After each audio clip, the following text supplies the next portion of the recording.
Olá, tudo bem com você? Bem-vindo a mais um vídeo aqui neste canal. E hoje o episódio, o podcast está super especial, porque eu tenho uma pessoa também super especial, ele que também é meu amigo.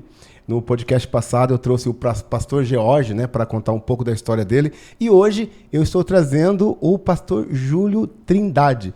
E eu já vou passar para ele se apresentar e nós vamos bater um papo abençoado aqui. Quem é o pastor Júlio Trindade? Começa do começo para nós. Boa tarde a todos, boa tarde, pastor Hermano.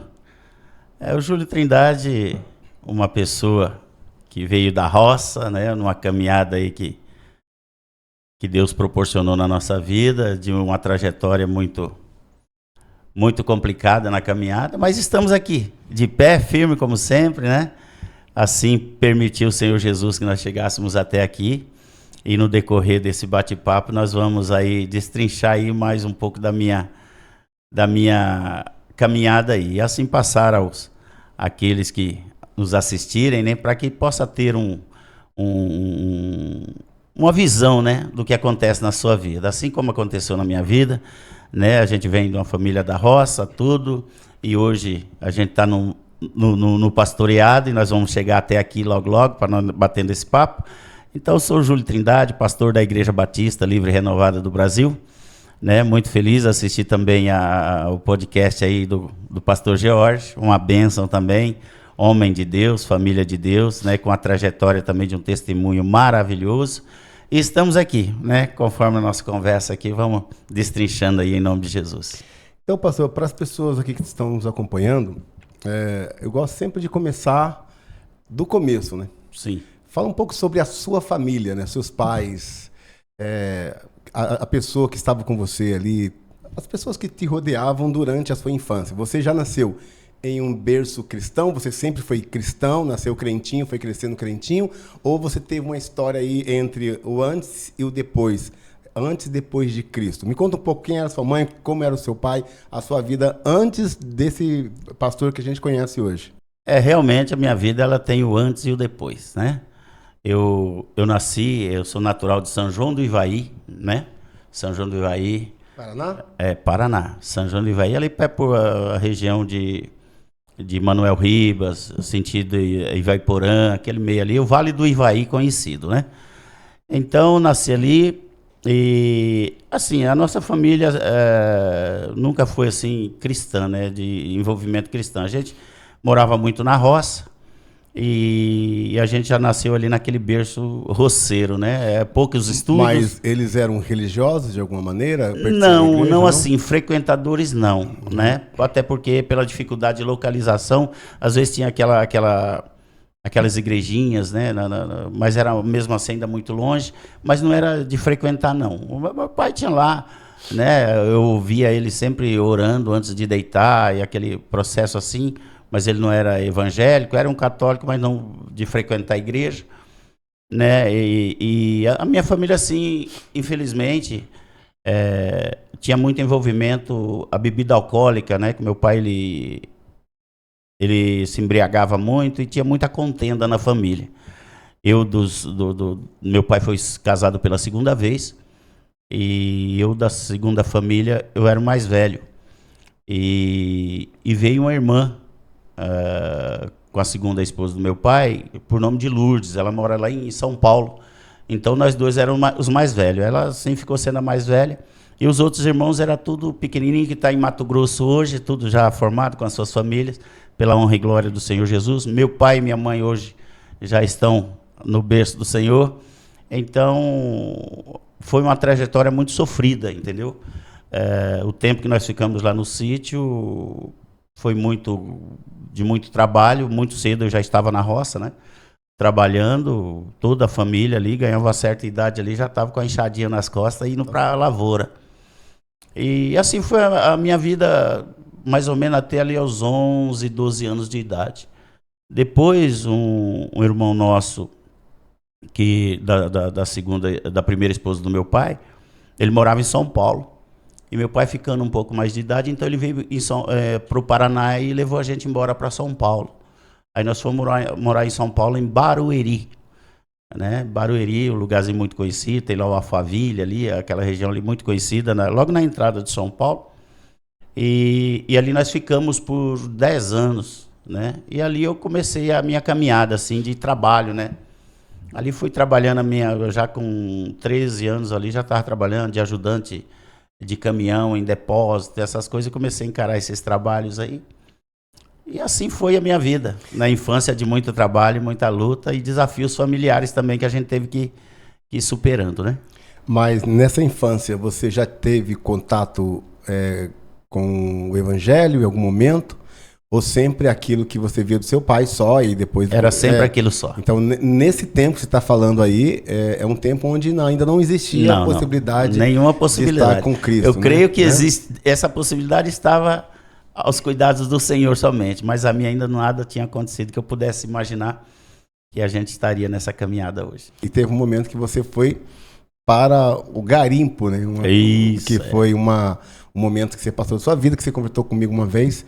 Eu achei muito interessante, mas antes de ir para esse processo do garimpo, você trabalhava, quando você era adolescente, já trabalhava em alguma outra empresa e já fazia algum outro serviço? Ou o seu serviço foi direto de cara para o garimpo?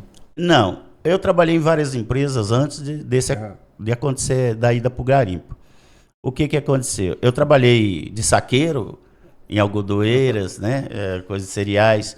Eu trabalhava muito servente pedreiro. Eu trabalhei bastante, assim, autônomo também, mas mexendo, furando poço. Naquela época não tinha, né, esses encanamentos, você tinha que fazer tudo manual. Furava poço, fossa, cavei buraco que nem tatu na vida. Sim. Mas fiz todo esse tipo de trabalho. Até quando eu fui para o Mato Grosso, que eu fui trabalhar no garimpo, eu já estava aí com meus 22 anos por aí. E conta pra gente um pouquinho como é que foi essa questão. Você foi para o garimpo. Onde era esse garimpo? Pode falar ou não? É assim, pode. O garimpo em tal lugar. Não. Não, pode falar sim, tranquilo, inclusive nessa região já nem tem mais.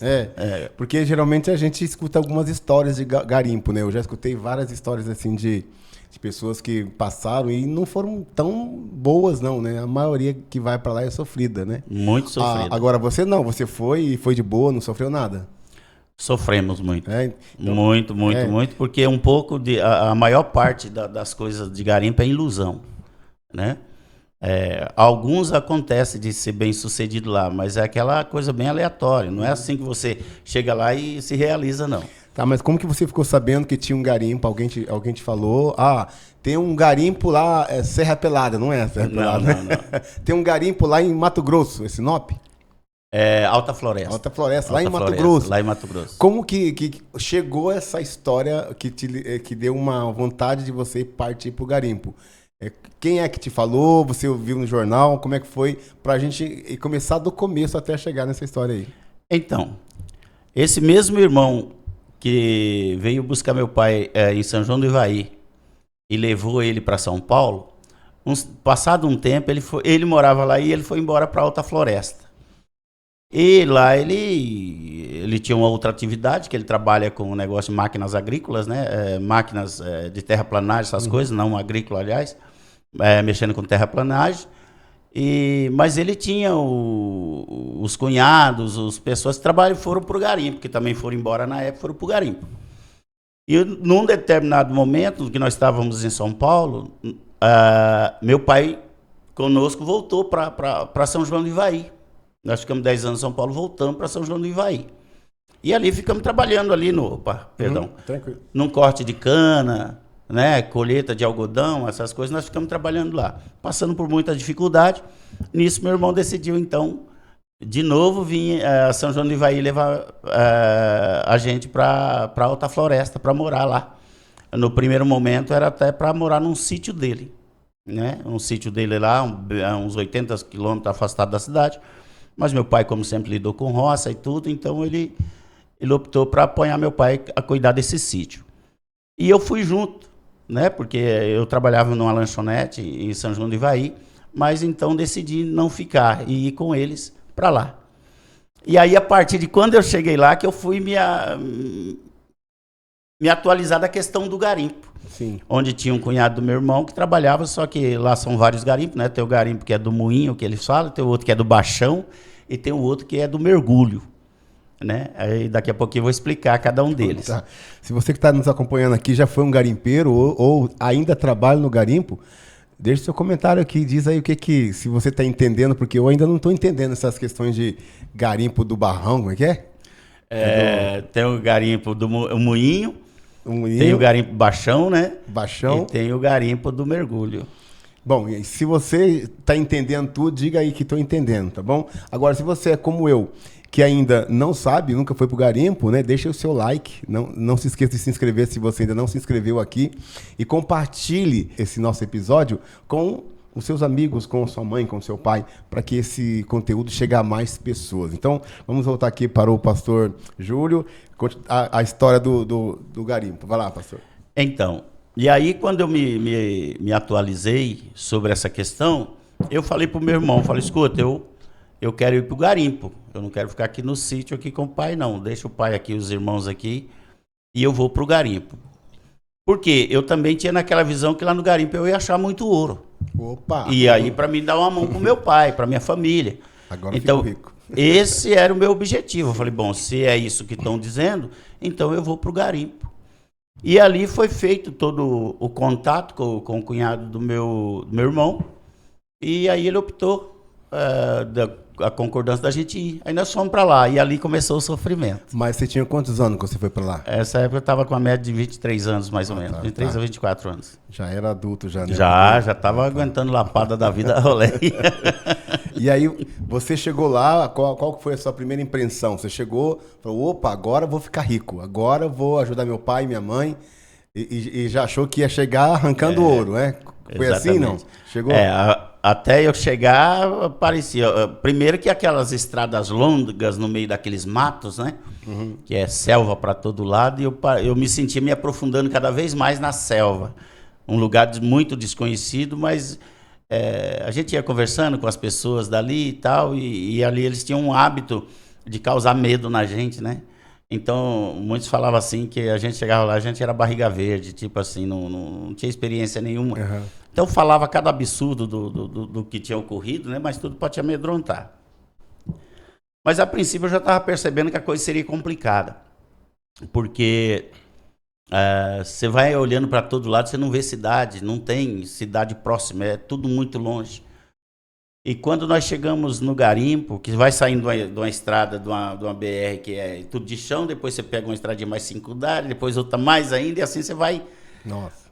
E chegamos nesse local, onde era o garimpo. Quando eu cheguei lá, vi o povo trabalhando e a maneira que estava trabalhando, eu vi que o negócio ia ser pesado.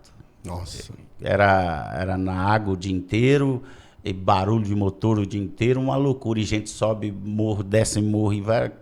Era uma loucura. Mas aí eu falei, bom, agora eu já estou aqui. Nessa primeira mandada, eu fiquei 6 meses. E aí foi você, os seus parentes, quem foi com você? Não, da minha família foi só eu. Só você? Aí me integrei lá aos familiares da parte da esposa do meu irmão, né? Dos cunhados e tal, que estavam trabalhando lá. Irmão, que o meu irmão, ele tinha trabalho, mas era na cidade. Ele ia até para as matas, abrir estrada, né? Que era e é a função dele até hoje. Ele mexe com essa batalha aí. Então, assim, eu estava mais inserido na família, na parte da esposa dele. E lá fomos trabalhar. Qual era o trabalho lá? Você entrava num buraco lá, um buraco que é feito lá, e esse moinho é o chamado filão. Eu vou explicar um pouquinho o filão. Lá, vai lá. O filão é uma pedra arredondada, ela parece uma sucuri debaixo da terra. Ela é enorme e ela vai. Então, você começa a cavar até chegar no lombo dela. Quando chega no lombo dela, você começa a quebrar com marreta, picareta, e aí ela vai sair as pedras. Mas quebrar como assim? É dentro do mar, do rio? Não, fora. Fora do rio. É no seco, é um buraco aberto, até chegar na pedra. Por isso que fala o garimpo de moinho, né? Moer é pedra, porque aquelas pedras quebradas ali com picareta, marreta e etc., né? Você vai quebrar e ela é grossa, ela é enorme. Então, ali, o que os garimpeiros fazem? Na extensão dela, retrocedendo um pouquinho aqui, para achar esse filão, existe um pesquisador. O que é o pesquisador? É aquele garimpeiro que ele decidiu apenas descobrir esses filões. Aí ele vive na selva fazendo teste. Tem pessoas que há muitos anos não viu mais nem a família, não voltou mais para casa, por causa do frisson do ouro, ele vai ficar aí. Ele sempre está naquela ficção que se ele não achou hoje, ele acha amanhã. E assim vai passando os dias. As pessoas que acham esse filão, e ele comprova ali por um teste. Mas o que é filão? É como se fosse uma pedra, veia... É uma veia, mas é uma pedra grande debaixo da terra. Tá, e aí é como se fosse, por exemplo, a pessoa que procura água, ela procura a água, tipo, ela sabe que tem um lençol de água embaixo. Então esse filão é como se fosse o ouro que dá debaixo da terra, é isso? Isso. Ele consegue. Como que ele detecta isso com um aparelho? Não, o que o pessoal faz? Eles pegam a pedra desse filão, eles pegam um pedaço, maceta ele, né? Se não tiver, porque ele não vai ter o moinho naquele momento, porque o moinho só vai quando você já está decretado, aí vai o equipamento. Ele moe aquela pedra ali, macetando, com a marreta que ele tem ali, alguma coisinha, ele maceta ela bem, põe numa cuia e vai no rio e lava tira aquela pedra mais grossa, e lá vai aparecer umas coisas parecendo um chumbo. Aí ele vai trabalhando e aquela areia, ele vai tirando, no fundo da cuia vai sair alguns faguinhos, que é chamado faguinho de ouro. Começa a aparecer uns pontinhos amarelos. Mas hoje vai aparecer 1, 2 ou 3. Se parecer 1, 2 ou 3, já tem ouro naquele lugar. Então, quando chegar no meio da pedra, vai achar muito ouro, por causa desses sinais aqui. Tá. E o que esse cara ganha com isso? Quando ele acha esse filão de ouro, ele vai falar assim, achei ouro. O que é o salário dele? Porque ele não é garimpeiro, né? Não. Ele não é o cara que entra, ele é o cara que acha a mina. Aí o que vai acontecer? Ele vai procurar uma pessoa que queira comprar esse filão. Entendeu? A terra lá não vai ter proprietário, não vai ter nada, entendeu? Muitas vezes tem proprietário, mas é grilo de terra. Sim. Então, quer dizer, não vai ter um problema ali. Ele é tipo um olheiro. Isso. Que vai lá e pesquisa tudo. Pesquisa, entendi. Aí ele vai em quem tem um poder aquisitivo maior e fala, olha, é o seguinte, eu achei esse filão aqui, tá comprovado, e eu quero vender ele. Aí a pessoa, se interessar, vai lá com ele, avalia o lugar e compra. Ou faz uma oferta. Fala, eu te dou tanto em dinheiro, e de todo o ouro que sair daqui, eu te dou X%. De toda a arrecadação daqui, eu te dou X%. Aí ele concorda. Então é rentável para ele. É rentável. Raramente, mas teve pessoas que ficou muito ricas com isso. Assim como teve muitas pessoas que não encontrou nada. Então, quando chega aí, essa pessoa que comprou, ele vai dividir em lotes esse filão, né? Ele vai dividir em lotes e vai entregar. Aí, se eu quero garimpar naquele lugar, eu compro aquele lote. Além de eu comprar aquele lote, eu ainda vou pagar uma porcentagem para ele do que dá de ouro. Então tá, deixa eu entender agora parece que está clareando aqui. Então o cara comprou o lote e aí ele pode agora pegar empregadinhos para poder trabalhar para ele, e ele vai ganhar uma porcentagem maior. E quem sofre, na verdade, são os garimpeiros ali, que está no braçal ali. O cara que comprou o lote. Isso. Aí ele vai trabalhar, então, aquele que vendeu, vamos supor lá, ele vai ter, vamos imaginar assim, 60% do valor, entendeu? 60% do valor e vai pagar a porcentagem do outro. Você pega o 40% teu e vai dividir 10% para aqueles que trabalham para você e fica com 30% para você. Entendeu como é que é? Então, dos teus 30% você compra o rancho, que é o alimento mensal ou quinzenal, e compra o combustível para as máquinas. É muito louco. E aí, você está gostando do bate-papo? Eu não conhecia nada de garimpo e ainda não conheço. Estou aqui aprendendo com o pastor Júlio aqui. Deixa eu só te explicar algo aqui. É o seguinte, você está me vendo toda hora olhando para o celular, né? É que aqui tem um controle que eu mudo as câmeras. Eu estou aqui, eu e o pastor Júlio, com 2 câmeras. Eu geralmente faço podcast com minha assistente, a Thalita, ela não está aqui. Então ela que fica no controle. Então nem me preocupo em ficar trocando câmera. Mas para eu não errar, eu tenho que olhar aqui, ó, tá o pastor Júlio e aqui sou eu. Então eu tenho que estar sempre mudando. Por isso você me vê com o celular, tá? Às vezes você fala assim, poxa, o irmão tá lá conversando com um homem, lá um assunto tão importante desse, e na internet, né? É porque eu estou mudando as câmeras. Ó, vou mudar agora de novo e vamos começar falando com o pastor de novo. Mas, pastor, fala sobre... chegamos lá, você me deu essa aula aí sobre o garimpo. Mas quando você chegou no garimpo para trabalhar, você levou o quê? Você tinha dinheiro, gastou lá, você foi de malicuia, sem dinheiro nenhum, e falou, vou tirar minha riqueza daqui? Ou você levou algo, perdeu lá, você pagava comida, você tinha alguém que cozinhava, era você mesmo? Me deixa saber sobre essas questões aí. Não, para ir você não gasta nada, porque quando você vai, porque a cada X tempo, esses garimpeiros vêm para a cidade. Ah, sim. Entendeu? Ou cada 30 dias, ou cada 60, aí varia da distância que eles estão, mas de qualquer forma sempre alguém vem. Pelo menos 30 dias, ou vem o líder lá, ele traz algumas pessoas, e fica outros trabalhando mais tempo, isso é variado. Então, Sim. quando você vai, você não paga nada, que ele já tem uma condição que ele já vai para lá, então ele já te leva. Ou seja, para prisão é rápido, né? Vambora. Para ir para prisão é vapt-vupt. E às vezes a gente tem alguns recursos, um pouquinho mais aquilo que você come na estrada, que não é muito longe para chegar, então você para lá naquelas vendinhas lá e você come um salgado ali para não ficar dependendo muito dos outros, mas é valor muito pouco. Né? Para dizer a verdade, chega lá sem nada. Aí o que você leva lá? Lá você vai dormir em barraco. É barraco de lona, você vai amarrar a rede, dormir na rede. Então você tem que ter uma rede e um cobertor. Nossa. É a tua rotina. É a vida, a pessoa larga a vida para poder enriquecer, né? Exatamente. Larga de viver para poder... Em busca de riqueza. De riqueza. E mesmo que muitos não encontram, e mesmo que encontrem, depois tem que gastar toda a riqueza para reconquistar a saúde, né? Exatamente. E não reconquista, porque né? é complicado. Tá, eu lembro de uma vez que você me contou sobre uma história que... Não uma história, é o que acontece lá, que às vezes tem um rio, né? E aí a pessoa tem que descer na mangueira e ficar lá debaixo da água. Esse é o mergulho. Esse é o garimpo do mergulho. Então, fala pra mim, fala pra gente, porque eu lembro que você falou sobre que tem que descer lá e se Isso. o cara... Vai, conta, você que vai saber me contar melhor, vai lá. Então, o garimpo do mergulho, nós fizemos esse trabalho, né? Quem conhece Mato Grosso, gosta de fazer pescaria em Mato Grosso, vai se identificar bem com o que eu... Manda um alô pros matogrossenses aí que você conhece. Exatamente. A todos os matogrossenses aí, né? Mato Grosso do Sul, Mato Grosso do Norte, né? Aos familiares aí de Alta Floresta, aos amigos aí, né? Que possam estar assistindo aí. Quero mandar um abraço a todos vocês, que Deus abençoe. Talvez vocês vão levar até um choque ver o Júlio nesse podcast aqui depois de tanto tempo. Mas que Deus abençoe a vida de vocês aí. Estou aqui contando um pouquinho da nossa história.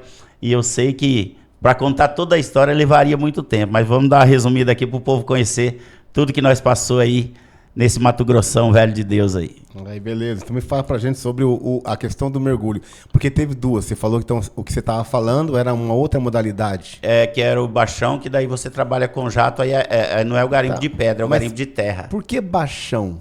Baixão é um vamos dizer, um nome que foi dado ao garimpo, porque geralmente ele dá num baixão. É sempre assim, tipo assim, a gente está aqui, tem uma inclinação da serra, então ele vai dar mais ou menos na baixada. Tipo o vale, né? Isso, onde dá isso. O vale. É a mesma coisa de falar assim, fundo de vale. Seria mais ou menos isso. Lá na quebrada. Seria mais ou menos isso, só que ela vai falar baixão, né? Ah, tá. Então por isso que tem o nome baixão. Baixão. Que tem no vale. E aí tem o outro que você diz é o... É o garimpo é o garimpo do jato de água ali da terra, né? Que é chamado de baixão mesmo, mas é o garimpo, aí já você não tira o ouro da pedra, você tira da terra. Da terra. E o que você estava falando da mangueira é o que você... Esse é o do mergulho. Do mergulho. Então Isso. tá. Tem alguma história do baixão? Esse do baixão é o seguinte, você trabalha com jato de água. Sim. Se bem que em alguns casos, no garimpo do moinho, às vezes pode utilizar, mas geralmente é utilizado mais ferramenta para você transportar as pedras, né? Às vezes em saco, às vezes, que nem mais ou menos tipo serra pelada. Aqueles sacos que eles iam levando nas costas, era para o moinho. Então ali era uma pedra também, era um filão ali. Então, o jato, trabalhar com jato é o seguinte, você desbarranca, você cava um buraco, né? Um quadrado grande, onde cabe você e os equipamentos, e você com um jato de água, mas isso, você está trabalhando ali fazendo um teste, e pode ser que você trabalhe 15 dias e não dê nada. Aí você tem que tirar todos os equipamentos e ir para outro lugar, procurar ouro. Então, lá você trabalha, por exemplo, vamos imaginar uma altura de uma parede desta aqui, eu não sei se dá para o pessoal entender lá, o mais alto possível, o jato você trabalha com ele, tirando a terra de baixo para cair aquele volume de terra caía assim. Né? Em muitos casos acontece de cair ao contrário e já matou vários garimpeiros lá, porque em vez do barranco escorregar assim, não, ele veio e tombou ao contrário. E aí alcançou, não deu tempo. Porque existe uma terra que você pega, quando você lava a terra, aí tem uma terra branca, quando você tira a terra vermelha lá no Mato Grosso, no garimpo, ela é chamada de lagrésia. Lagrésia é o quê? Uma pedra como um sabão, ela é branquinha. Então, se você for correr, não tem tempo que ela escorrega. Ela é lisa. Então, muitas vezes não dá tempo de correr, você cai. E o jato, ele é muito forte. O jato de água para cortar, ele é que nem esse jato de bombeiro que vai... Entendeu? Poderoso. E ele te segura equilibrado no ar. Você equilibra as pontas assim, ele te segura no ar, assim, tão forte que ele é. Então, no que a pessoa vai tentar correr para fugir de uma situação, ele escorrega e ainda o jato vai bater para lá para cá, corre o próprio jato te matar na pancada. Nossa. Então, esse é o baixão. E você trabalha dentro da água o dia inteiro, porque tem o cara que trabalha com o jato, e do outro lado tem um cara que trabalha com motor de sugação. Então ele abre um buraco, eu fico sentado aqui com o acelerador na mão, um cabo ligado até mim, e eu acelero conforme aquela terra vai sugar, né? Aquele motor vai sugar aquela terra e mandar para uma caixa, onde lá vai depositar a terra e vai ter uma bica com queda d'água, o excesso vai sair e vai ficar aquela terra lá, até que depois é feita a despescagem. 15 dias depois, mais ou menos. E aí você, falando assim, me veio agora na cabeça, como é que é a saúde dessas pessoas? Como é que é, por exemplo, o tratamento da saúde? Porque tem um responsável lá, né? Tem. Tipo assim, levou, tipo os gatos, como é que fala? Porque eu sei que na roça meu pai tinha umas pessoas que pegavam gente para trabalhar que chamava gato. Isso, né? isso. É a mesma coisa? É o gato ou é o dono do... Lá seria mais ou menos isso também. O gato é o responsável pelos maquinários e pelos trabalhadores, né? Tá, e como é que é a garantia à saúde? Por exemplo, aos direitos que a pessoa tem? Tá lá no barro, né? A pessoa tá lá no barrão, tá tomando jato de água e cavando... E se acontece alguma coisa, a pessoa se machuca, tem alguma segurança? Tem hospital lá? Não. Tem não. Nada, nada. Então, se enfiar um negócio no pé, se dá um piripaque... Tá enrolado. Vai ter que ficar... Nesse garimpo do Baixão, teve uma trajetória e um fato que ocorreu comigo. Então, só que esse, na verdade, foi uma segunda vez que eu fui, que eu vim de Mato Grosso, dessa primeira passagem de 6 meses, eu vim para o Paraná, especificamente para São João. Um tempo depois eu voltei. Eu voltei para lá, e justamente para trabalhar num garimpo, e não deu certo esse garimpo. As coisas não andaram muito certo. Aí a minha família foi para lá, que nessa época eu já estava casado, né? A minha família foi para Mato Grosso, ficamos lá 3 anos. Só que daí, em vez de trabalhar no garimpo, eu fui trabalhar numa madeireira. Trabalhei nessa madeireira e tal, e andou acontecendo algumas coisas lá, que até então eu ganhava um dinheiro até razoável na madeireira, porque a gente trabalhava quase que direto. Depois foi cortado todo o trabalho, reduzido, aí o salário caiu para menos da metade, muito. Então, aí deu uma atrapalhada na minha vida lá. E, na época, a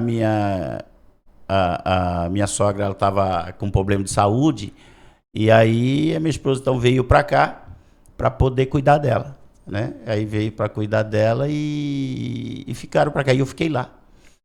No que eu fiquei lá, surgiu uma oportunidade de ir para um garimpo lá em Rondônia chamado Cacoal, só que daí era garimpo de diamantes. Lá em Rondônia. Lá em Rondônia. Cacoal, não sei como é que ela tinha que passar por Espigão do Oeste, um negócio assim. Já era pastor em Cacoal. Então, e aí surgiu essa fofoca lá, que a gente chama de fofoca, e o pessoal indo para lá e achando diamante e tudo mais. E aí uma equipe montou-se para ir para lá. Arrumaram um caminhão e falaram, vamos para lá. E eu vi a oportunidade e falei, vou embarcar também. Eu creio que dessa decisão que eu fiz, eu acho que ali já tinha um propósito de Deus na minha vida. Eu fui para lá, e quando nós chegamos na metade do caminho, o governo fechou lá. Fechou lá o acesso dos garimpeiros. Aí nós tivemos que ficar em Juruena, uma cidade antes chamada Juruena, ali trabalhando no garimpo ali, até que abrisse lá houvesse a liberação lá em Cacoal. E a liberação não veio. E eu fui trabalhar então ali no garimpo. Quando eu fui trabalhar lá, eu sofri um pequeno acidente lá, uma queda lá, e ralei a canela. Sabe aquela ralada que você dá que sai sangue, fica assim? E aquilo infeccionou lá no garimpo. E nós não tava sentado em algum lugar, já tirando ouro, não. A gente tinha que estar trabalhando aqui e ali, mudando. Eu cheguei a um ponto que a minha perna ficou toda roxa e eu achei que eu ia ter um tétano, alguma coisa, que ninguém tinha recurso para tratamento, né? Nossa. E aí eu estava andando que nem Moisés lá, com a bengala, né, um cajado, e trabalhando e orando a Deus para que surgisse um momento para a gente poder fazer um tratamento. Mas e o dono de lá? Não dá apoio nenhum? Tipo assim, Mas nesse caso aí não tinha o dono, né? Porque o dono dos maquinários que estava conosco, ele estava na mesma situação. Difícil. Porque nós estava todo com o projeto para ir para Cacoal. Chegar lá, já tinha os planos lá em Cacoal. Aí no meio do caminho parou, foi tudo improvisado. Até ele, então. Até ele estava... Nós ficamos sem alimento. Ficamos quase 6 meses sem alimento total.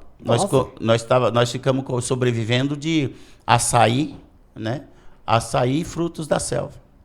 Vocês iam lá, pegava igual índio. O açaí mesmo nós amassava, elegia um lá, ele lá dentro de um balde lá, de uma panela lá, ele ia pisar o pé lá. E ele ficava falando lá, ei, rapaz, não lavei o pé ontem. Nossa, pra dar... É verdade. Assim a nossa vida foi durante 6 meses assim. Era comer, tomar o açaí ali, mandioca que nós achávamos, né? E às vezes coisa feita com fubá de milho, porque a esposa do dono dos maquinários é que seria a cozinheira. Chegou ao tempo que acabou o alimento, ela começou a improvisar. Eu tinha uma sabedoria tremenda. Era bolo de manhã de fubá, mingau de fubá no almoço, à noite, para variar, era alguma coisa de fubá. Nossa, que vida, né? Então, aí vamos voltar agora naquele assunto lá da água lá. Da água. Até você contou que teve um cara que falou, eu fui lá, deixa que eu faço e tal. Isso. Mas como que funciona esse negócio? A pessoa chega, no meio do rio, de noite ou de dia, tem uma pessoa lá debaixo da água. Lá tem pessoas trabalhando direto. Tá com a mangueira. A mangueira chamada de maraca. Tá, então fala pra gente como é que é isso aí. Então, esse período que eu fui trabalhar no rio, que eu estava falando, é um rio conhecido lá, chamado Rio São Benedito. Ele hoje é um rio preservado, né? Pelos órgãos aí, ele é preservado. É um rio para negócio pesca e solta, essas coisas. Mas é um rio lindo, excelente. E eu fui trabalhar no São Benedito. E nessa época que eu fui lá, não tinha estrada para chegar até lá. Era 40 minutos de voo, de avião, de alta floresta para chegar lá. O resto era tudo mata. E nós fomos para lá. A experiência não foi muito boa, que quando eu fui trabalhar, falaram que tinha que ir de avião, eu já fiquei meio assim, né? Mas eu tive que encarar. E aí chegou lá, na época, o piloto, geralmente o piloto dessa época, era tudo improvisado, era tudo piloto, não tinha aquela, como fala, acho que brevet, não sei, alguma coisa assim que autoriza o voo, né? Eles não tinham, a maioria não tinha. E pilotava. E pilotava. Aí, quando nós entramos, nos aviões não tinha um lugar assim para você te pôr um cinto, alguma coisa, não tinha. Porque esses aviões eram exclusivos para transportar óleo diesel. Sim. Aí tinha lá uns bancos para você sentar e aqueles negócios para você segurar, tipo de ônibus coletivo aqui para você segurar. Era o que você tinha para você segurar. Nossa, meu Deus. E os caras falou para ele assim, o apelido do piloto era Tarzan, só para você ter ideia. Aí o pessoal que estava com a gente falou assim, Tarzan, tem um barriga verde aqui. Aí o cara olhou para trás assim, deu aquela risada macabra assim, sabe? E inclinou esse avião para cima assim e subiu, moço. Meu Deus. E ali eu fui dando um gelo, foi travando tudo, e o pessoal olhava pra minha cara e ria. Aquilo foi...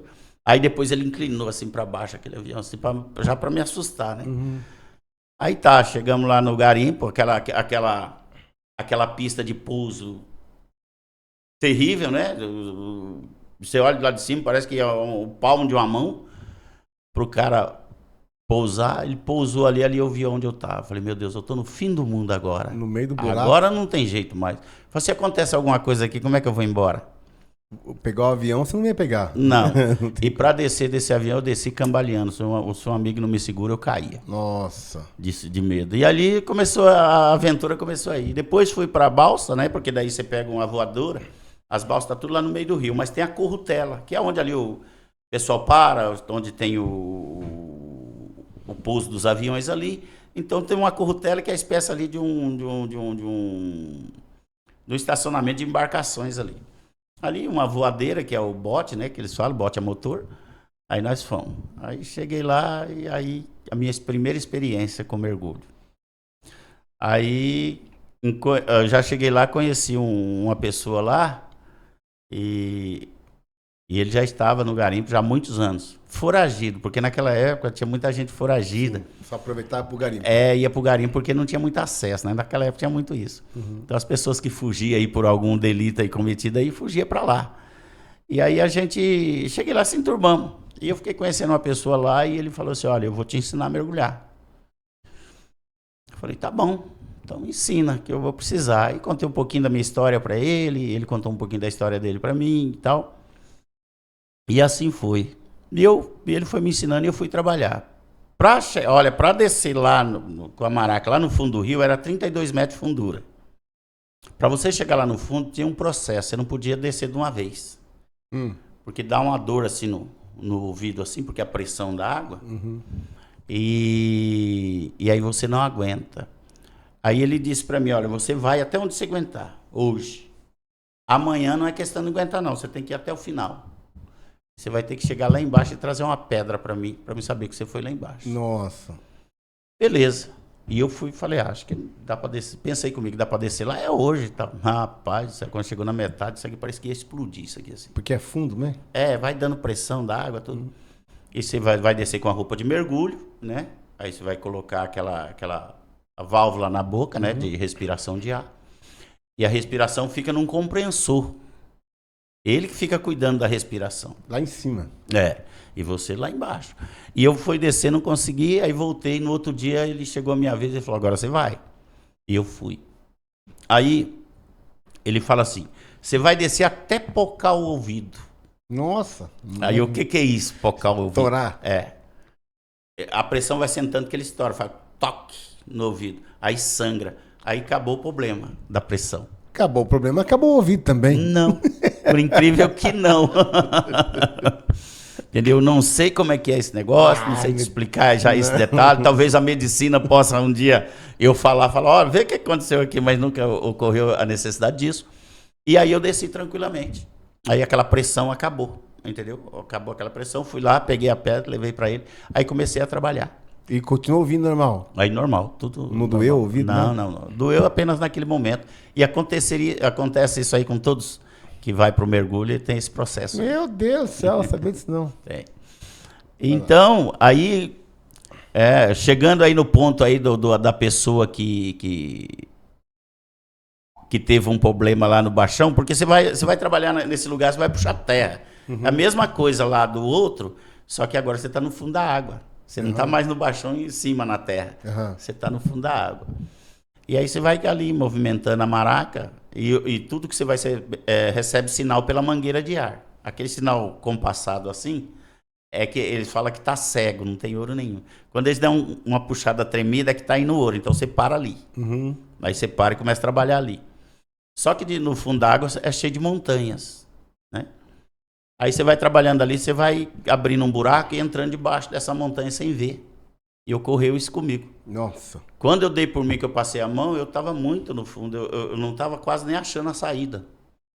É tipo um buraco escavado na terra. Aí eu saí porque eu vim pela mangueira. Aí eu saí. Aí fiquei com medo de continuar. Fui lá, falei com o pessoal. Subi, falei. Fui muito maltratado, xingado, né? Chamado de barriga verde, de bravo. Porque quando você... Amarelou. Quando você é chamado de bravo lá, é que você não sabe trabalhar. Cara, você é um bravo. Então nós vamos descer lá, vamos trabalhar e você não vai ganhar a sua porcentagem. Falei, tá bom, vocês que sabem. Aí tinha um cara lá que era o bonzão. Aí tinha o bonzão, o manso. O manso. Esse era o manso e o manso pulou. O manso era o nome ou porque era não, era bom? O manso era porque ele sabia trabalhar. Então era manso. Esse era chamado de manso. Aí o manso desceu. Desceu, não demorou pouco tempo. A montanha cedeu e imprensou ele na saída. Ele ainda teve a intuição quando ele foi sair, mas não deu conta que aquelas coisas prensou ele, né? Então, mas ele falou pra você, assim, você contou uma vez, falou assim, não, eu vou lá, não sei o quê. Você vai ver o que é. Você vai ver como é que é trabalhar. Vou te mostrar, você não vai ter porcentagem. Falei, amém, vai lá. Desceu. Aí ocorreu esse fato. Aí desceu, subiu um, que estava trabalhando do lado dele, avisou, ó, desce lá que o rapaz está preso lá, nós precisamos tirar ele de lá. Aí desceu vários garimpeiros lá, né, e foram lá e removendo a terra. Porque você já sabia que o negócio tava para pegar, né? Tava. Já tava estranho. Mano, se o cara for lá, ele vai ficar lá. Mas né? como era um lugar que tava dando muito ouro, eles não queriam que saísse. Não queria. Né? Porque para quem tá ganhando, pouco importa se você morre ou não. Uhum. Se você morrer, para eles é bom que diminui a divisão. Sim. E aí ele desceu, e aí tiramos, aí o pessoal tirou ele. Aí já teve que levar ele pro médico, né? Aí o pessoal levaram ele para a cidade, pro hospital. Aí ele quebrou clavícula, quebrou perna, quebrou costela. Esse foi o bom, né? Ele ficou bem moedinho. Aí o Manso ficou bravo, né? aí ele ficou, aí tivemos que fazer uma vaquinha e mandar ele para o Maranhão. Ele era do Maranhão. E assim foi essa vida aí, esse sufoco. Ele viu você depois do acidente? Viu, a gente conversou, ele pediu perdão da atitude dele. Eu ainda ajudei ele, que eu tinha, na época, acho que eu estava com 4 gramas de ouro guardado. Eu tinha 4 gramas de ouro guardado, eu dei 1 grama para ele, para ajudar na vaquinha. E quanto que custam 4 gramas hoje de ouro? Hoje eu não sei bem, mas deve estar aí, vamos dizer, 1 grama de ouro, eu acredito que deve estar aí numa média aí de uns 200, 250 reais. Legal. Por baixo, assim. Faz muito tempo que eu não lido com isso, então não sei muito. Mas deve estar essa média aí. E aí, eu vou voltar um pouquinho antes, que antes de acontecer isso, ocorreu um fato comigo. Então vai lá. Né? Eu quase morri afogado nesse rio. Nesse mesmo rio? Nesse mesmo rio. Porque a inexperiência, né? Justo no dia que o rapaz me explicou, ele puxou a válvula e falou, ó, se acaso essa válvula enroscar, você respira, né?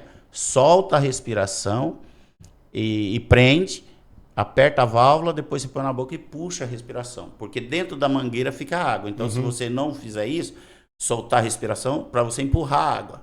Aí você prende a respiração. Quando você colocar a mangueira na boca de novo, você puxa a respiração, a água não vem até a tua boca. E eu fiz ao contrário. Eu fiz justamente o que não era para fazer. Nossa! Entendeu? Eu prendi a respiração e na hora que eu ponho na boca, eu puxei. Ixi, afoguei. Sozinho? Começou a dar uma crise de tosse, 32 metros de fundura. Lá embaixo? Lá embaixo. E eu não sabia o que fazer, e vai daqui, vai dali, vai daqui. Aí me lembrei que o rapaz falou, se acontecer alguma coisa, a gente usava um cinto de chumbo, soltei o cinto e ele falou, aí você se joga. Pra ir embora? Porque não tem como você vir, você se joga porque em cima você vai sair com vida, não importa o jeito, você vai sair com vida. Entendeu? E aí a gente só puxa pela mangueira. E foi isso que aconteceu. Nossa, aí eu me soltei e eu vinha tentando segurar para não tossir. Falei, se eu tossir eu vou morrer, se eu tossir eu vou morrer. E até que eu consegui sair em cima, mas quando chegou um certo momento eu já estava tossindo, me afogando. Aí porque tosse, daí abre a boca. Aí quando eu ponhi a cabeça para fora da água, que eu vi, eu tossi, mas tossi muito. E quase ali, eu só não afundei de novo, porque ele já estava segurando na mangueira e rindo, né? Nossa. E rindo da situação, ele ria. Meu Deus do céu. Aí quando eu cheguei lá, ele falou assim, eu não falei pra você fazer as coisas direito, seu barriga verde e tal, não sei o quê. Isso aqui é errado ainda. Aí terminou, eu fui sentar na rede pra descansar. Ele falou, por que você vai sentar? Ele falou, você vai descer lá de novo. Eu tive que descer lá e trabalhar de novo. Afogado e tudo. Não teve tempo nem de recompor, tive que voltar e trabalhei até 9 da noite, mais ou menos. Meu Deus do céu. Mas aí, depois desse tempo, aí você... Como é que... Agora, vamos passar uma transição entre de garimpo a encontro com Jesus. Eu acho que eu vou até colocar no título. De ex-garimpeiro para servo de Deus, Para servo de Deus. Verdade. Aí, como é que foi essa transição? Aí já tá até me arrepiando aí para contar essa parte, então, porque aí entra num momento, assim, muito... Eu falo assim, delicado da minha vida...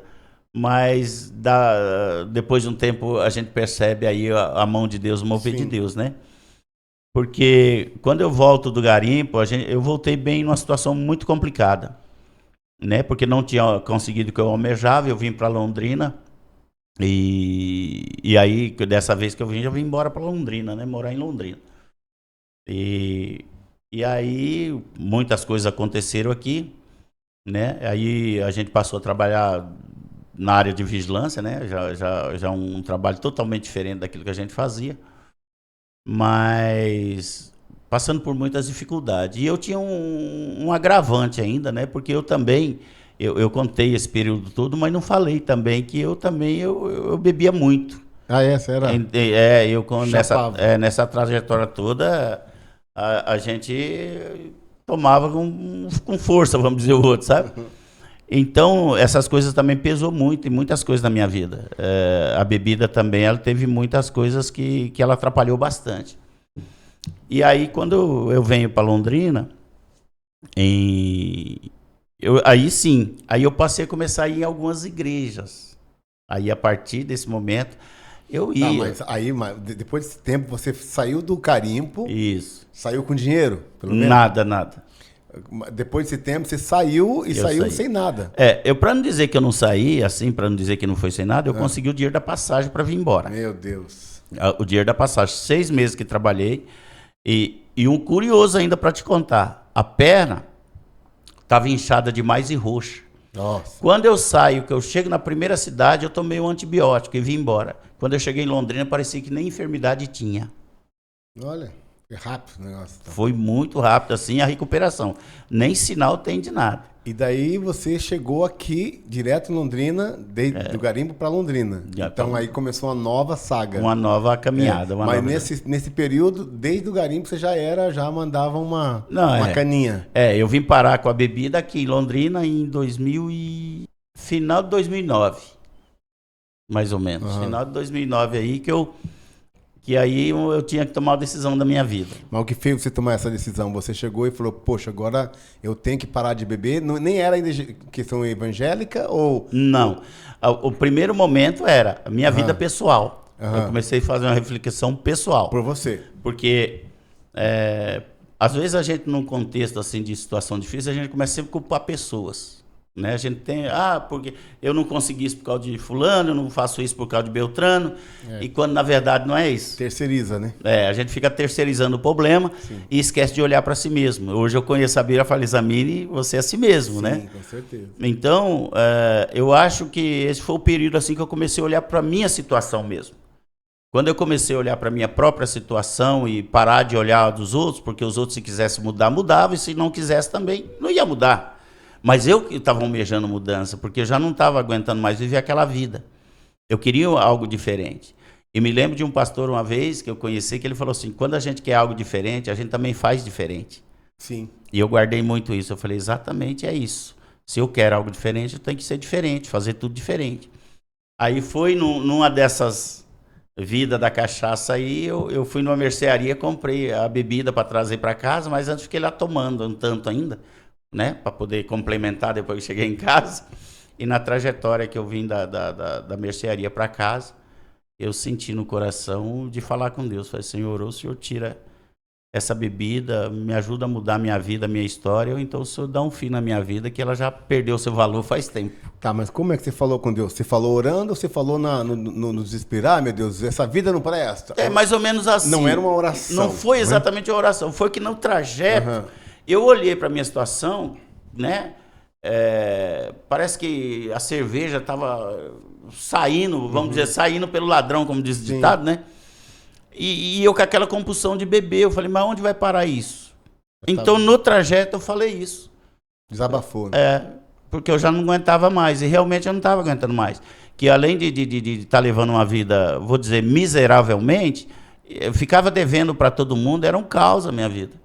E tinha uma alegria falsa que quando muitas vezes reunia muita gente em casa, parecia que era uma alegria que na semana era uma tortura. Aí tinha cervejinha, exato. Uma carninha. E aí era uma coisa que trazia um prazer momentâneo, mas depois para mim era uma tortura, porque tinha situações na minha vida que a gente causava uma dor pra gente. Eu me lembro uma ocasião mesmo, que uma vez minha filha queria tomar um leite e não tinha para tomar, ela passou mal no sofá.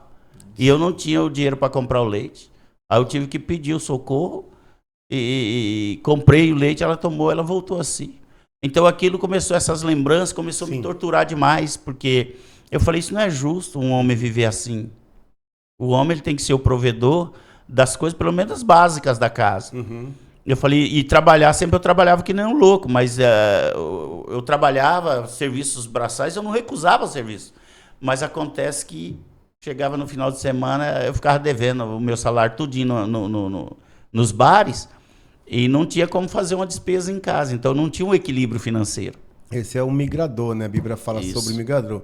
Migrador, que é um espírito que ele migra as suas forças. Exato. Ele suga, né? E através da bebida, o álcool em si, ele tem essa conexão com essa entidade. Né? Exatamente. Que a pessoa bebe, a pessoa pode até ter dinheiro, mas ela nunca tem dinheiro disponível. As pessoas não sabiam, porque era muito pessoal, eu vivia em tortura. Tanto quando, por exemplo, se tinha uma festa em casa no sábado, todo mundo bebia, bagunçava, mas quando era no domingo, ou à noite, ou no meio de semana trabalhando, era uma tortura. Era uma tortura porque aquilo ficava na minha mente, entendeu? Ficava trabalhando na minha mente e eu ficava... Agora, eu não apontava mais para ninguém, agora eu estava olhando para mim, para dentro. Uhum. E eu falava assim, eu quero mudar, eu não sei o que eu vou fazer. Né? O senhor me ajudar. E aí foi nesse dia que eu comprei a bebida, fui lá num dia... E o curioso disso, que uma semana depois, né? Eu volto lá e falo pro dono da Mercedes, ele fala, você veio comprar, vai tomar uma cerveja? Eu falei, não, vou tomar um café. Cafézinho preto. Que eu tinha esse hábito também de tomar um café com ele lá, sabe? Todo dia de manhã. Aí eu fui tomar o café, ele já foi lá para abrir a cerveja. Eu falei, não abre não. Eu falei, por quê? Eu falei, não quero beber, não bebo mais. Aí começou as pessoas duvidarem e ali Deus tirou toda...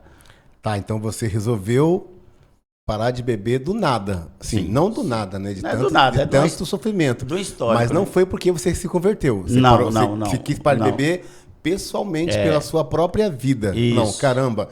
Isso não é vida de homem, não tem nada a ver com crente. Não é vida de homem. Você falou, vou parar de beber, resolvi. E aí, a partir disso, você não bebeu mais de verdade mesmo? Não. Aí encerrou. Aí eu creio que aí já foi a provisão de Deus, já trabalhou nessa questão, já tinha um propósito ali, que assim que eu parei de beber, aí sim, o desejo de me converter, de batizar, veio forte demais. Assim que eu parei com esse negócio da bebida, foi uma coisa assim, eu tinha vez que eu passava em uma calçada, tinha gente lavando o carro, eu queria ir lá, a pessoa batizar eu. Ah, tá, mas peraí, então vamos ver, você disse que teve vontade de ir para a igreja, né? Depois que você parou, aí você viu que era possível, né? Uhum.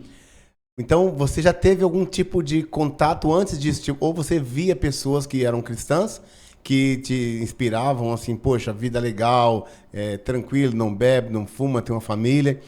Então, o que te levou a querer ir para a igreja?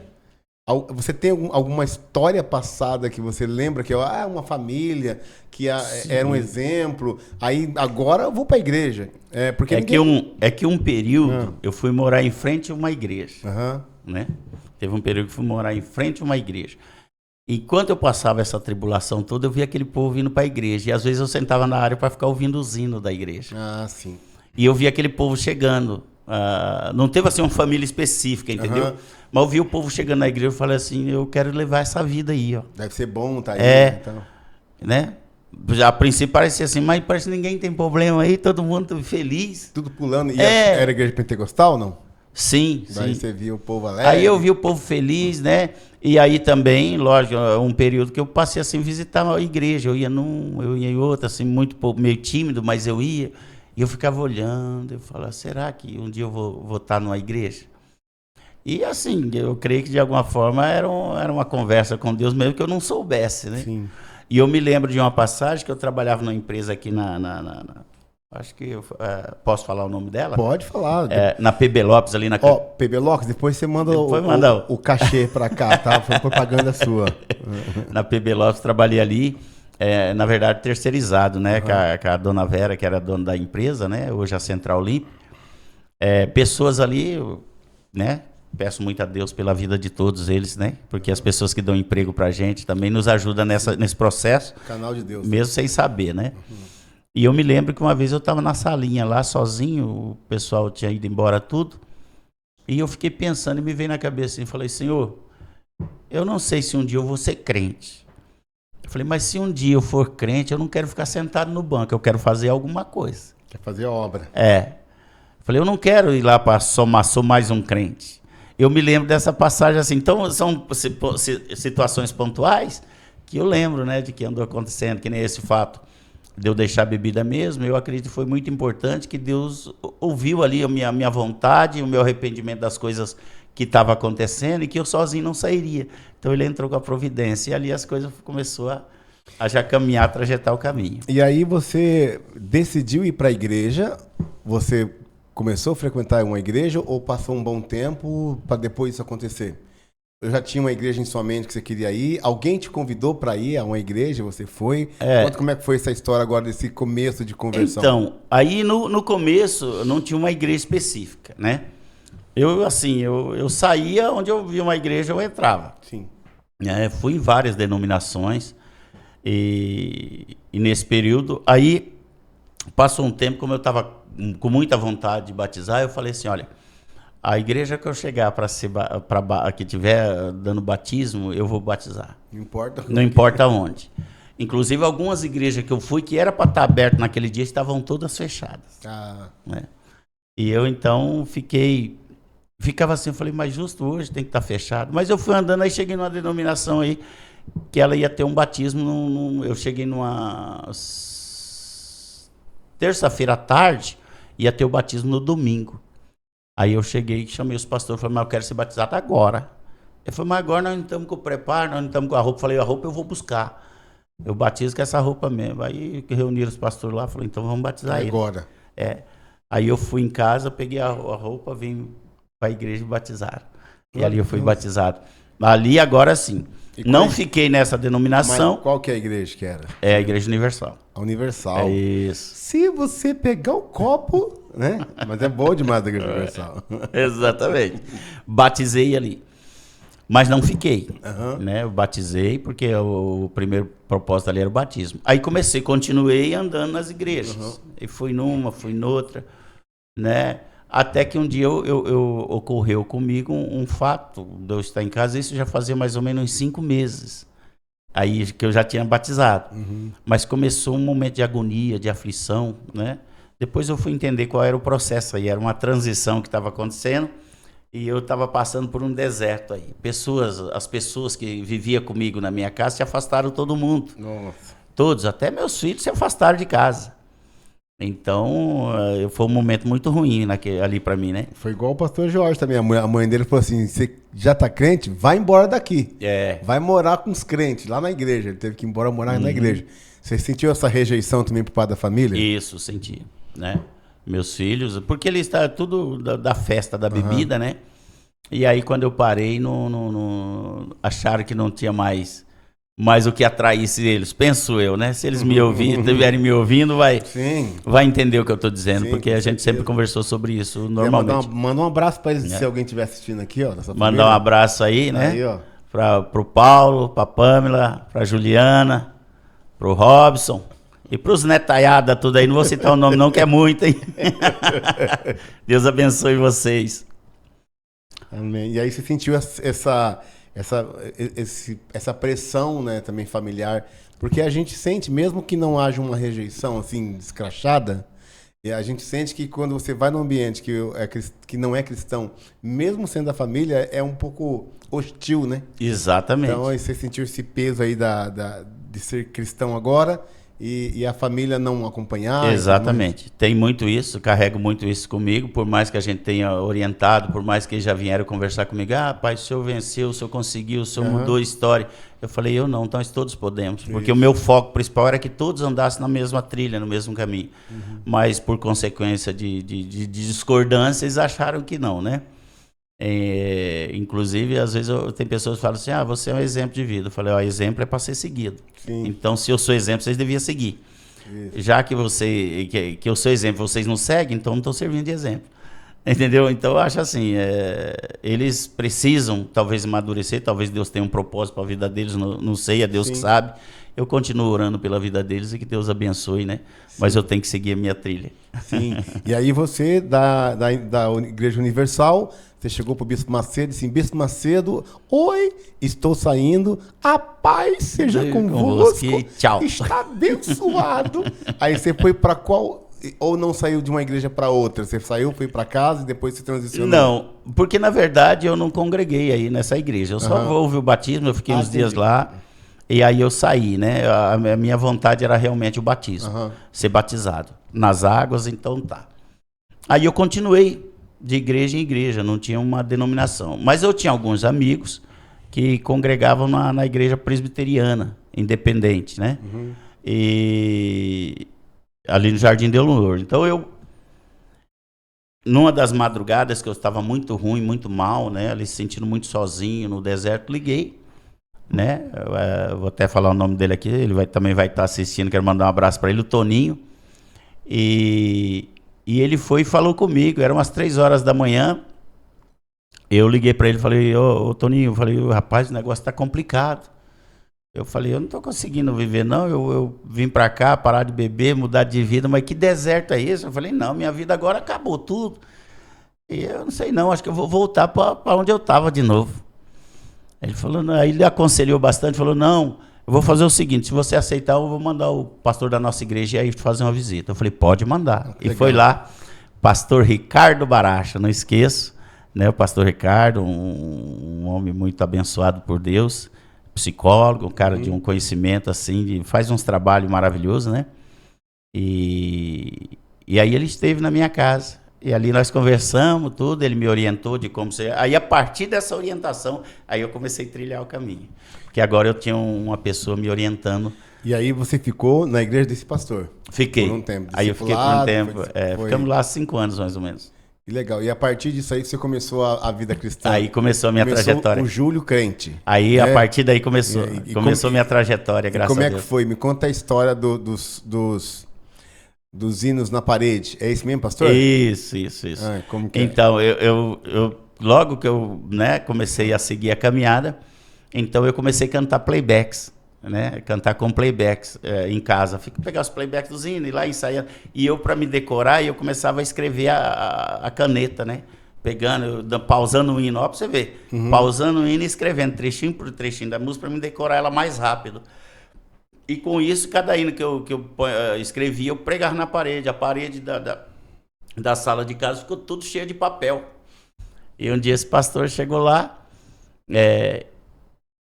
ele chegou e eu nem vi que ele tinha chegado, porque eu estava cantando um louvor no playback, né? Aquele louvor do Wagner Roberto, Fidelidade, né? Eu quero ser fiel, Senhor. E eu estava cantando. E ele e o presbítero que foi com ele ficaram ouvindo, né? E eu tô lá cantando, rasgando a garganta lá. Agora na minha casa não tem mais aquelas músicas mundanas, não tem nada, agora tem louvor. Né? E aí eu cantando, e aí até que ele chegou, os cachorros latiam, você deu olhada, era eles. Aí eu parei de cantar, na hora que ele entrou, ele olhou para aquele monte de papel assim, ele ficou encantado com aquilo. Teve uma história também que você falou que a vizinha falou assim, uai, tá acontecendo, ele tá contando... Eu ia contar isso agora, ia falar isso agora, eu falei, vou esperar ele tocar, não sei que ele vai tocar. Uma semana, 2 semanas antes, mais ou menos, porque quando eu bebia, eu ficava até de madrugada ouvindo músicas do mundo, né? Mundão. Tux-tux, sertanejo. Chitãozinho Chororó, essas coisas aí. Chorei, largado. É isso. Sim. E aí o que acontece, né? E isso varava a madrugada. E aí a mulher de um vizinho lá, essas musiconas tudo lá, ela queria dormir, não conseguia. Ela falou pro marido dela assim, falou, ô amor, vai lá, fala pro Júlio baixar um pouquinho esse volume do rádio dele lá. Tá ruim. Aí ele foi e falou, mulher, não vamos lá não incomodar o Júlio não, vamos levantar e dançar lá na área que é melhor. Enquanto ele canta, a gente dança. Nós dança, não vamos incomodar o Júlio não, né? Aí, passado um tempo depois, disse que ela estava no tanque lavando roupa, né? Aí eu tô lá. Senhor meu Deus, quando eu maravilhado. Aí disse que ela falou, chamou ele, falou, amor, vem cá.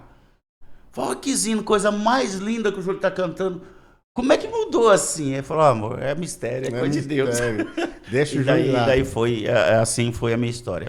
Tinha gente que presenciou o meu antes e presenciou a transformação em Cristo depois. Legal. E daí para cá vem a trajetória. E aí você, até esse momento, você não era casado ainda com a Rose, né? Não. Agora é missionária Rose? Agora é missionária Rose. Missionária Rose.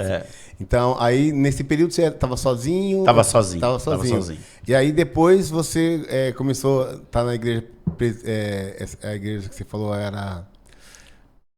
Presbiteriana, do pastor. É a mesma que veio para aquele local ali, não, né? Não. É um outro, tá. Ali veio...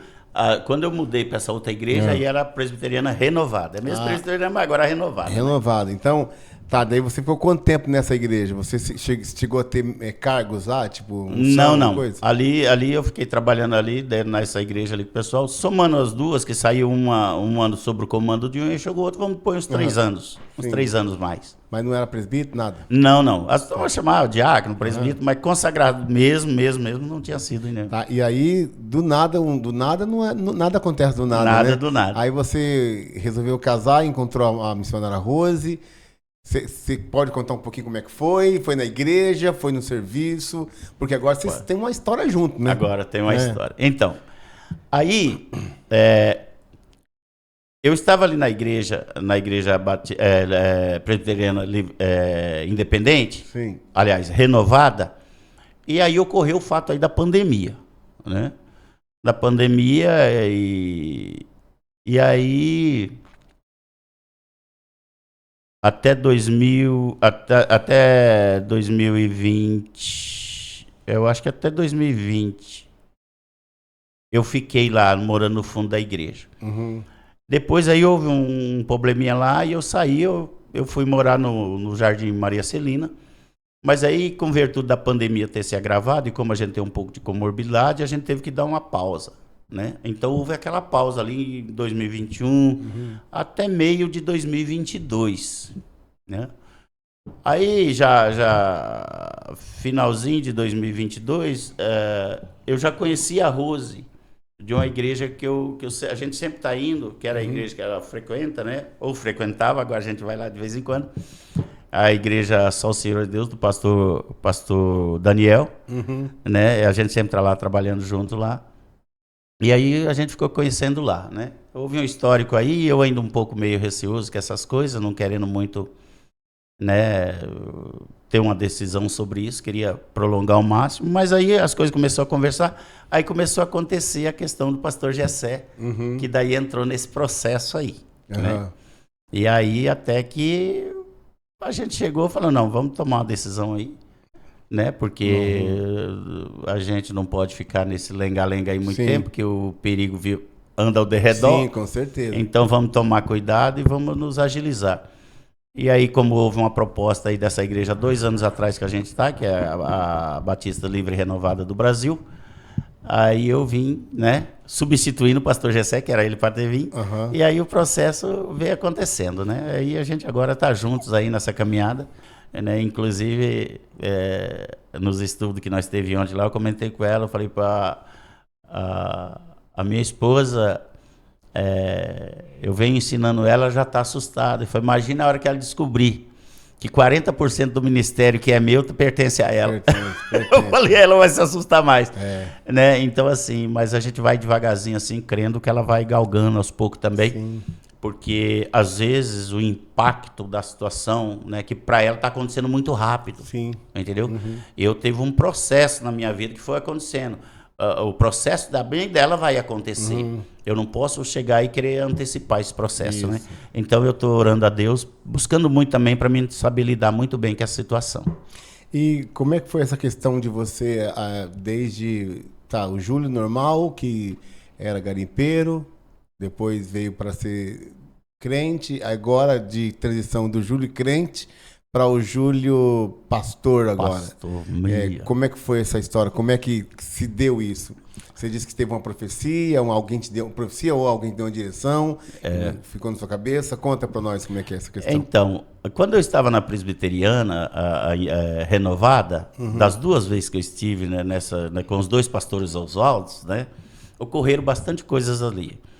E uma delas foi uma mulher que veio pregar na igreja, e eu estava ali na porta, né, tomando conta ali, e ela pregando, e ela desceu do púlpito e veio em minha direção.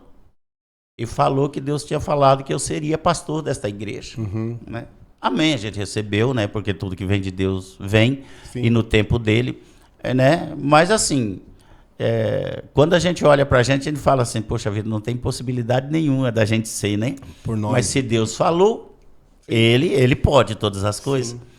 Então assim aconteceu, e outras pessoas que vieram também e falaram, né? E tá bom, o tempo vai passando, né? Aí ocorreu esse encontro com o pastor Gessé, né? Que daí as coisas foi destrinchando a partir daí. A partir daí as coisas foram acontecendo. Ele veio aqui, depois foi para Rondônia, né? E aí quando ele foi para Rondônia, nesse contato aí surgiu a oportunidade, né? Que a igreja que estava lá fechou. Aí o dono, o proprietário lá veio falar comigo, falei com o pastor Gessé. Aí nós decidimos então dar andamento ali, e aí era para mim ficar até o pastor Gessé chegar só, aquele que ia ser o pastor, né, líder ali. Mas por fim as coisas ganhou um outro contexto aí, né?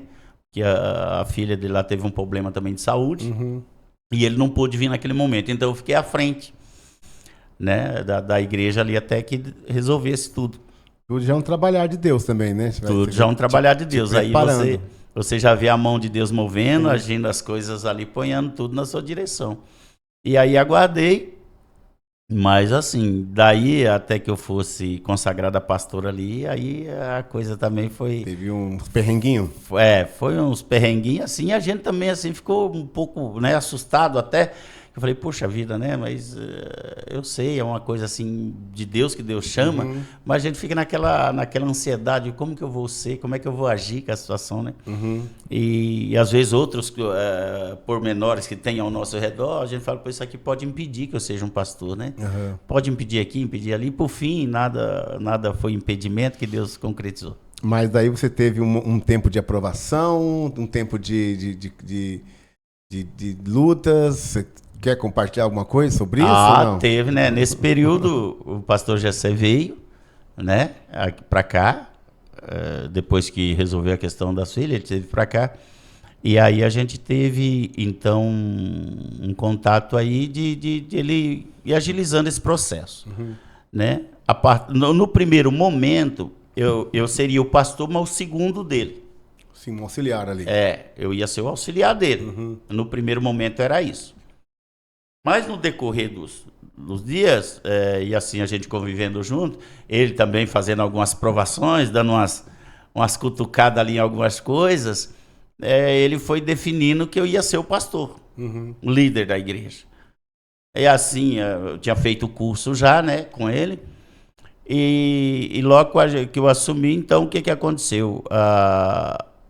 O ano passado era para ter vindo um pessoal da convenção. Mas daí veio aí esse período aí que a minha esposa caiu com problema de enfermidade, né? Ela teve um tumor na cabeça, como você sabe. E aí foi o período que eu creio que foi assim, um período muito turbulento, né? Pra gente poder lidar com a situação. E eu tendo que lidar com a situação dela e com as coisas da igreja e com as minhas coisas pessoais e o meu trabalho, isso virou um fardo muito pesado para mim. Ficou muito difícil, mas graças a Deus consegui atravessar, entendeu? Ela, graças a Deus, se recuperou muito bem e foi adiado, então, aquele propósito que era do ano passado foi adiado para esse ano, o qual aconteceu. Deu mais um tempinho. Então E aí você foi consagrado oficialmente aqui a evangelista, pastor? A evangelista. Mas é o pastor da igreja. É o pastor da igreja. Né? E aí, culminou nesse final de semana, né? Isso, dia 22, lá, né? Dia 22. E aí, hoje, oficialmente, você é de garimpeiro a servo de Deus. A servo de Deus, pastor, líder de uma igreja. E como é que então, agora, me diga assim, a sua percepção, sem filtro, né? Porque às vezes você fala assim, o craque vai falar que é melhor, mas tem gente que pode achar que não. Desde a sua vida antiga até agora, você tem, assim, o que mudou, né, na sua vida, no sentido de assim, não, você caminhou no garimpo, viveu a vida lá, a vida louca, tomando todas, e hoje você é pastor. Tem alguma diferença dessa vida? Qual é a diferença? E se você tem algum tipo de conselho para quem está nessa vida? Então, Diferença muita. Muita diferença. Mas muita diferença, né? O processo todo que a gente passou, desde a vida, eu creio que desde do meu nascimento ali, Deus já tinha esse propósito no coração, né? Já tinha esse propósito para nós. E assim, por isso que ele me preservou a vida em muitos momentos, que nem num dessas ações do garimpo mesmo, que eu poderia ter perdido minha vida ali, né? Por causa de bebedeira, ele me livrou da morte muitas vezes em briga, em discussão, né? Eu tenho cicatriz aqui que foi de garrafada, a pessoa quebrar a garrafa, embriaguez. Então, quer dizer, assim, a minha vida hoje é uma vida de paz, entendeu? É uma vida de paz, apesar de eu ter os problemas, apesar de vir as adversidades. Sim. Mas hoje eu tenho um porto seguro. Hoje eu tenho uma rocha onde eu estou firmado nela. Então, os vendavais vêm, Sim. mas ele não me deixa cair. Entendeu? Então, assim, a diferença do passado é que hoje eu tenho uma direção para a minha vida. Hoje eu sei para onde eu estou caminhando. Sim. Hoje eu sei o que está acontecendo ao meu redor. E hoje eu sei que eu tenho um ajudador, que é o Senhor Jesus. Então, eu estou fortalecido nele, né? E tudo que eu passei, eu não posso dizer que foi mal, que foi uma experiência de vida. Porque quantas vezes a gente tromba com pessoas vivendo situações assim, às vezes embriaguez, contenda em casa, separação familiar, separação de filhos e aquela coisa, né? Muitas coisas acontecendo.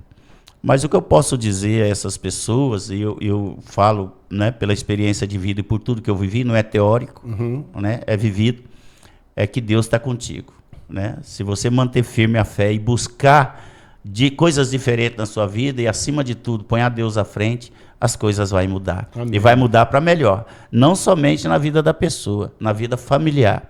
Porque, apesar de eu não ter conseguido esse objetivo, mas eu creio que Deus está no controle de tudo. Tá, sim. Né? Com certeza. Porque se os filhos não quiseram caminhar comigo, talvez amanhã ou depois eles podem estar caminhando. Talvez eu nem esteja aqui mais, mas eles podem ganhar uma direção e caminhar. Por enquanto, eu creio assim, que eles vão ter que sofrer por essas lições, passar por esses processos, se quiser amanhã estar mais forte lá na frente com Jesus. Porque se eu fosse trazido para Jesus, vamos dizer assim, sem uma experiência, talvez eu olhasse para trás e quisesse voltar. Né?